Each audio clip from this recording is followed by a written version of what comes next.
અબ્રોડમાં આવીને છે ને અમને ઈ ખબર પડી કે મિત્રતા એટલે શું એમ.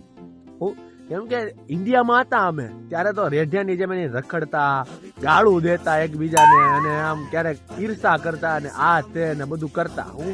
પણ અહીંયા આવીને અમે જર્મનીની અંદર રહીએ છીએ હાલમાં, અને અહીંયા આવીને એ ખબર પડી ગઈ અમને કે ભાઈ મિત્ર એટલે કે આપણી ફેમિલી.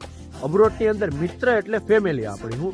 એમ જ આ ભાઈ રહે છે ન્યુએમ્બર્ગ સિટીમાં, એટલે અહીંથી લગભગ 600 કિલોમીટર. આપણે ત્યાં સૌરાષ્ટ્રમાં એમ જઈએ ને એટલું આઘું રહેશે, 600 કિલોમીટર. અને ત્યાંથી અહીંયા કાપીને મને મળવા આવ્યો છે 5-6 દિવસ. તો એમ અને આવે ને ત્યારે એમ એવું ફીલ થાય ને ભાઈ કે ભાઈ વાહ, કોઈક આવ્યું એમ આપણને મળવા. એમ કે ત્યાં ઇન્ડિયામાં તો આપણા કાકા ની બધા આવતા ત્યારે એમ થતું કે ભાઈ વાહ ભાઈ આવ્યું, કોઈક મહેમાન આવ્યું એમ.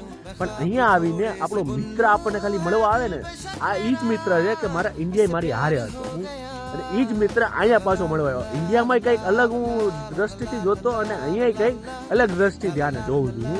એટલે આ છે અબ્રોડની લાઈફ મારો ભાઈ. હું આવી જાઉં જેને આવવું હોય એને, અને કહી દેવાય બધાને જય શ્રી કૃષ્ણ. Bye bye.